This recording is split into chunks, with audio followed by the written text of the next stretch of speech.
Isang mapagpalang umaga po sa inyong lahat. Magandang umaga din po, Father. Muli palakpakan natin ang ating Panginoon. Ngayon din po ay pinagdiriwang natin ang kaarawan ng ating inang si Maria. Kaya nga remembers, no, the first wish list of Mary is to attend the Mass, not only for the present, not only for today, but for our daily masses. Dahil ang misa, ang pinakamataas ng antas ng panalangin natin.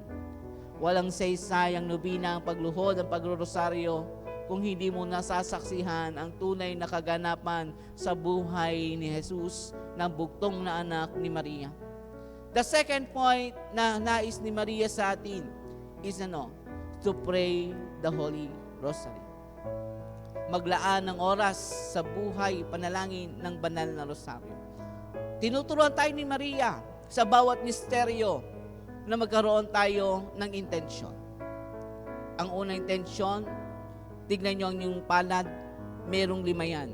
Sa 5 iyan, magpapakita ng intensyon sa pagdarasal ng rosaryo. Una, a person loves you so much. Yung mga taong minamahal, mga taong malapit sa iyong buhay. Bakit?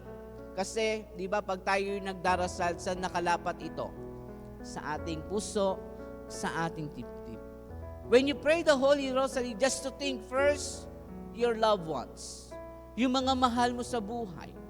Yung mga taong malalapit sa iyo.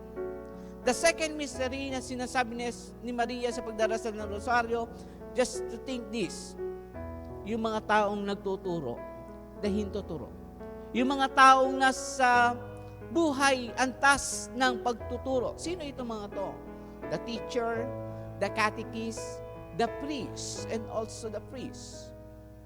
Ipagdasal nyo, naway manahan sa kanilang pagtuturo, ang tunay na kanilang sinasabi upang ang lahat ay matuto.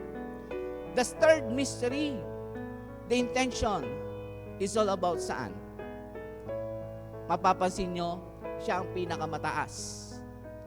Ang ipagdadasal ninyo ay ang mga taong namumuno sa bansa. Ang mga taong ito, well, the president, para sa simbahan, the pope, the bishop.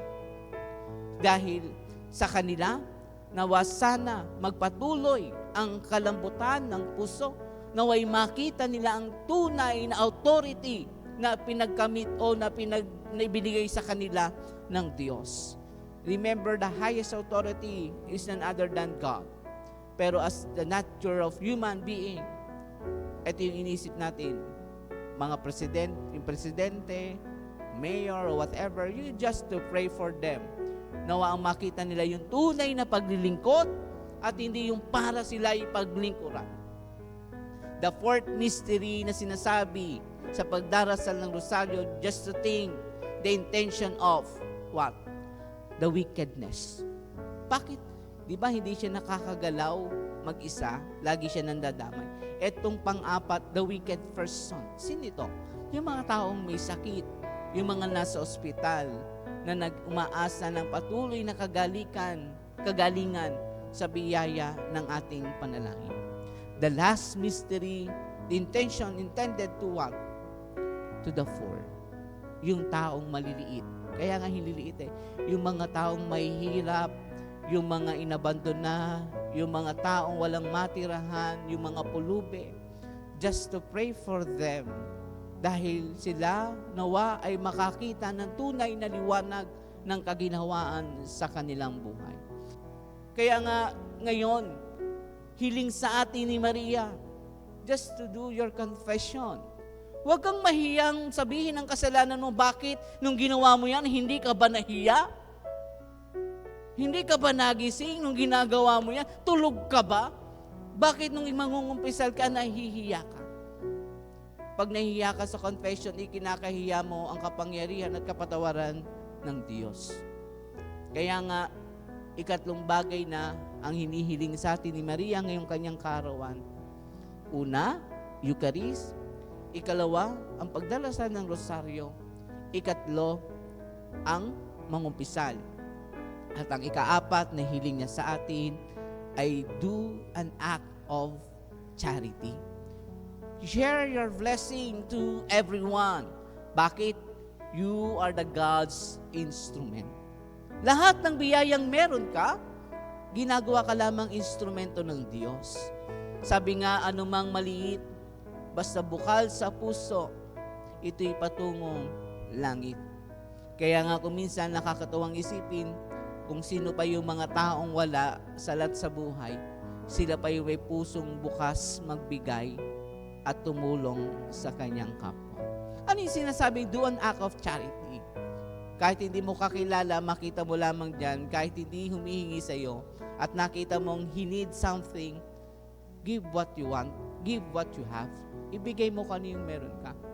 Hindi naman sapat yung laki, hindi naman sapat kung ano man yan. Ang sapat, nakita mo, ito ang kanyang pangangailangan. Like Mary, ibinigay ni Maria sa atin ang kanyang buktong na anak to save us dahil nakita niya ang pangangailangan natin ay walang iba kundi si Kristo. Remember, today, the celebration of our Mother Mary is not only my mother. Ina nyo rin lahat. Kaya wag nyo sasabihin, happy birthday sa nanay mo. Nanay mo rin siya. So remember this 4 wish list of Mary in her birthday. Eucharist, to attend the Holy Mass. Do pray rosary. Do confession. And lastly, do an act of charity. Once again, happy birthday, Mama Mary. Palakpakan natin ang ating mahal na ina.